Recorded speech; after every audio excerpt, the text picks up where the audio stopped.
Good afternoon, everyone. My name is Aline McNall, and I'm a Senior Legislative Representative here at IEEE-USA. I will be doing the legislative update today, so please enter in your comments and questions into the chat as we go along, and I will answer them as there's time at the end. But also feel free to, send in your comments during the presentation, and I'll take a look when I get a chance to. So this afternoon's legislative update will cover issues involving privacy. It'll involve the Competes Act and USICA debates, a little bit of NASA, and the Defense Department. So hopefully that covers some of your interests. And then each week, what I'll try and do is cover kind of different topics. And so if there are issues that you all are interested in, please just send me an email and I will cover those and provide an overview of what Congress and the administration are thinking on the topics that interest you. So first of all, the National Defense Reauthorization process is underway. The House Armed Services Subcommittees released their marks for the FY23 NDAA. NDAA, as many of you know, stands for the National Defense Reauthorization Bill, and FY23 is the current bill that will be debated in Congress over the next weeks and months. Two of the subcommittees that we care about include the Subcommittee on Intelligence and Special Operations, and their proposal includes issues relating to strengthening warfare, oversight of special operations and forces, as well as capabilities, increases in oversight and tactical special operations, intelligence, surveillance, reconnaissance capabilities, and that includes AI. And then also just using the defense capabilities and the commercially available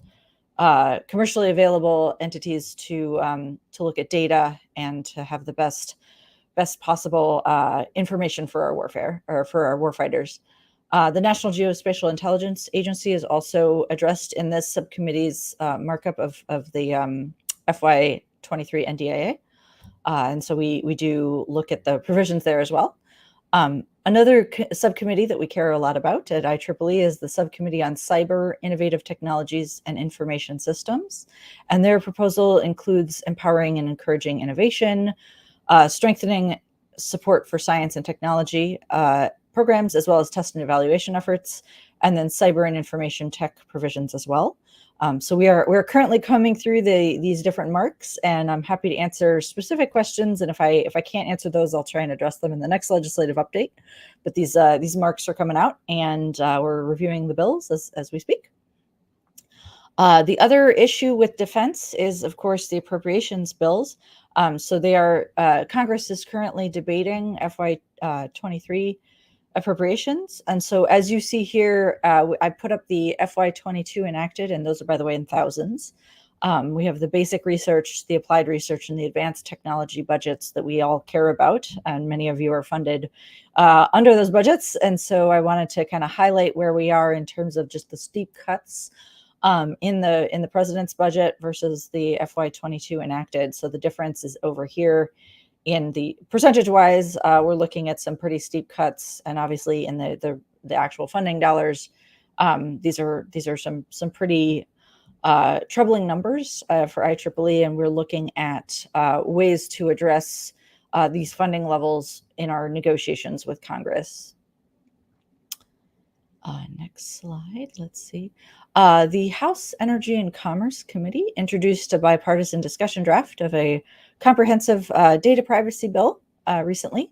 And so this is an issue of debate for a long time. And the discussion draft is finally being released to the general public. And so we are starting to weigh in on that. It aims at giving the American public more control over personal data, as well as it develops a national data privacy framework, creates consumer data privacy rights, and includes enforcement mechanisms for privacy. With respect to the innovation package, I know you've heard about this package in many legislative updates. I just wanted to touch base. So discussions are underway. No compromise has been reached yet. So the committees and the staff are still certainly working out the differences. It's looking like the Senate bill will be the vehicle with certain input from the House. The bills differ. The House tried to take separate agencies and reauthorize them as individual agencies. And there are certain provisions that we like in both bills, and happy to discuss those in the Q&A section. IEEE cares a lot about the hubs that are developed in the Senate bill. The NSF Tech Directorate, which is has been outlined by Senator Schumer, and we've been working with the NSF to be a part of these negotiations of how that tech directorate will work moving forward. The NSF EPSCoR program is one that we care a lot about. That provides funding to many of our members in less populated areas. And we are certainly aware of the debates with respect to that program, and I'm happy to talk about that further. And then the NIST reauthorization process is also part of this innovation package. NIST is an agency we care a lot about. Obviously, we work with them on standards development, but also they cover so many different tech issues that our membership cares about that we are really following this debate closely. Given that NIST's new director is finally in place, we are following how kind of that affects the negotiations on the Hill. In the prior Congress, NIST had presented their legislative proposal, and now that the new director is in place, we're waiting to see her thoughts on the NIST legislative proposal as it relates to their reauthorization. So we're following that really closely, and the NIST debates are certainly a part of this innovation package, and we are weighing in to Congress as we can. The NASA reauthorization discussion is also part of the innovation package. And so that's another area where obviously members of IEEE are certainly involved in the space sector, and we want to represent their interests and their ideas as the NASA reauthorization debate moves forward.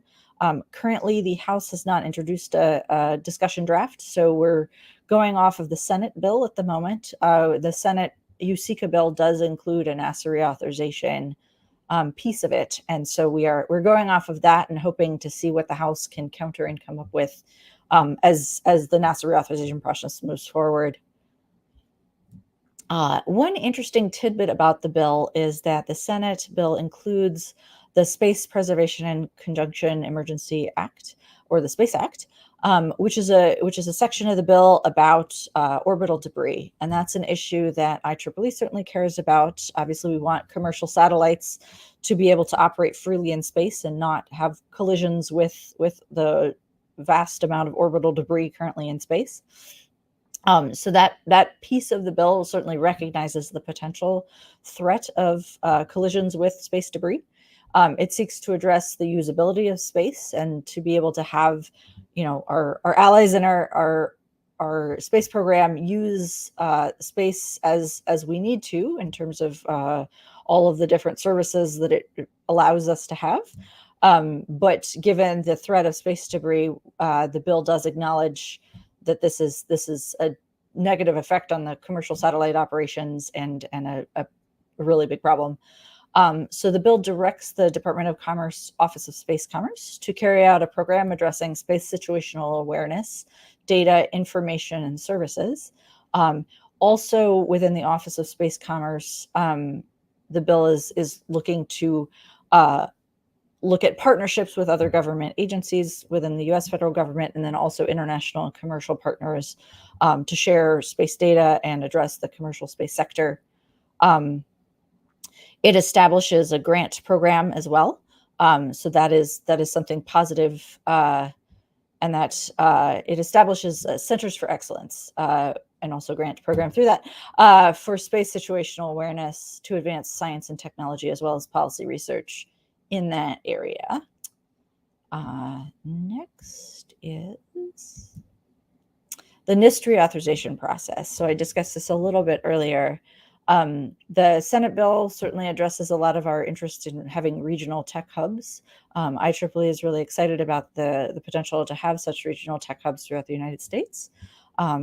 Both the Senate and the House bill address the Manufacturing USA program at NIST, as well as establishing the expansion of the Hollins Manufacturing Extension Partnership Program. We certainly have been in debates and discussions with the Hill on that for a long time, because that program helps so many small businesses and our membership to provide services to small businesses that we care about.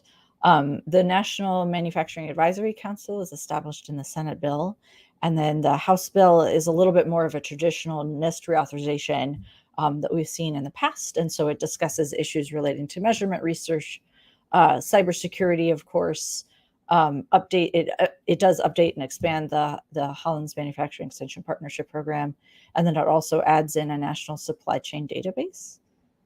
So we are following those debates and certainly supportive of Congress looking to reauthorize NIST, particularly given that the bill focuses so much on key technology areas. There are about 14 that the Defense Department is very interested in, and this bill tries to address and funnel resources to those key technology areas so that we can remain globally competitive. And that's something that we've been discussing with Congress for a very long time at this time. And so that is basically it for the moment. I see a few comments, so I'm happy to address those. Let's see. What actions will we take to promote the privacy bill? So Erica, my colleague, handles that one, and she is certainly in negotiation with the committees and has been meeting with the membership. So as the bill moves forward, if you want to reach out to me, I can put you in touch with my colleague Erica, who is the lead on that bill, and we can certainly have a discussion about where we are with respect to conversations with the Hill. But I know that Erica is certainly reaching out to Energy and Commerce members and the committee staff to discuss that one. Dawn asked me for my email, which is currently on this slide, so I'll leave that up. Happy to answer questions by email, certainly. Let's see. And then other than that, I don't see any comments. Does anyone have any questions? I can kind of go back, since I know, Brendan, you're involved in the defense community. I wanted to make sure to go back to look at the notable defense cuts to defense basic research. And so one of the things we're looking at there, which I forgot to mention when I was discussing it earlier, the FY23 budget calls for cuts to specific DoD basic research programs. Those programs have enjoyed bipartisan support on the Hill and are longstanding programs that we have certainly supported. They provide military with game-changing technology and certainly affect our international competitiveness. Some of these include the Defense Experimental Program to Stimulate Competitive Research, or DEP-SCORE, which was eliminated entirely in the president's budget. The National Defense Education Program, or NDEP, which was an 8.8% cut in the request. The University Research Initiatives, which I know we've discussed in many IEEE meetings, is cut currently by $122.2 million. And then additionally, the FY23 budget proposal is at levels below FY 2005 if you adjust for inflation. So that's something that we've been addressing with the Hill in our meetings, but also working with the external or the off the Hill community to really push for increased funding. The Multidisciplinary University Research Program, or MURI program, the request cut that program by more than 10 million. And I know that really does affect universities' ability to work with the Defense Department. Additionally, the FY23 budget includes the Defense University Research Instrumentation Program, or DURIP, and that request was cut by more than 4 million. And so IEEE has certainly raised that with the Hill through our partners with the university community, but also we've raised it in our own Hill meetings. And additionally, the FY23 budget proposes funding levels that are just so low that we're really concerned about the future of defense basic research. So in terms of our appropriation strategy moving forward, Congress is really starting to consider FY23 appropriations, and we are certainly in those debates. Defense is our main focus there. NIST has certainly also been a focus. The NSF numbers are, relatively speaking, something that we're following. And then the NASA numbers as well. I think that, in terms of where we are with respect to the NASA reauthorization is one thing, and same with the defense reauthorization, but the numbers don't necessarily allow for some of these programs to move forward in the way that we would like to. So those are kind of our appropriations debates with Congress at the moment. I see the comment from Don that said that Russ had commented in the past that cuts in the president's budget were just to keep the total budgets down. The president's budget request does reflect kind of where the administration wants to prioritize, and so that budget certainly prioritized clean energy and climate research, which our members are very supportive of. But in terms of the defense numbers, that is where we are certainly troubled. It is true that Congress has added in the past funding to the defense budget. These numbers are alarmingly low, though, and so that's one area where we are certainly looking at strategies with Congress and really looking to raise awareness that those numbers are unbelievably low. And then I see the comment from Brendan that many in Congress are opposing expansion of the NSF EPS score. That is a good question. Thank you, Brendan. I appreciate that one. So IEEE is supportive of the way the Senate has addressed the EPS score program, and we actually wrote an op-ed about that, addressing that a bit, I should say, and that went into a Hill publication. The thing with the EPS score program is that it addresses kind of the gaps in research funding. So there are many states with national labs that actually do qualify for EPS score. And those states, the number of states that qualify for EPS score funding was troubling to our leadership and to our membership. And so that's something that we've really tried to raise with the Hill. We certainly, want our Californias and our Austin, Texas areas and our Denver and our, Research Triangle and the Boston area to continue to receive funding. But there's a lot of unfunded research projects in the center of the country where that funding is not necessarily available. And so we're looking at the negotiations in Congress over making sure that, Ames, Iowa and its DOE lab can have its fair share of the funding as well. So that's kind of where we are with those debates. I hope that answered your question, Brendan.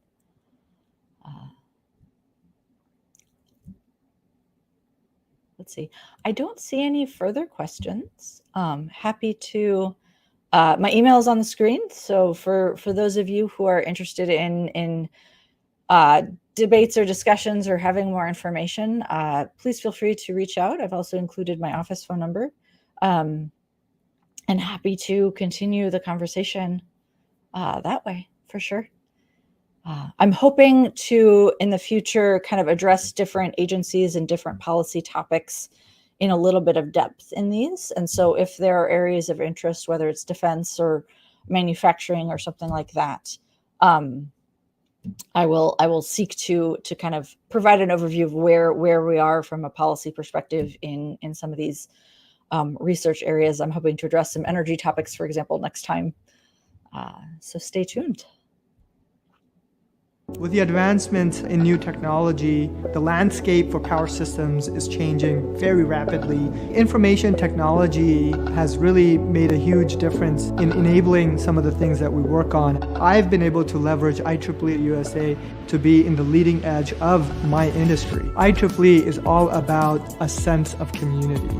I am learning ideas and concepts and thinking completely out of the box. IEEE-USA is my competitive edge.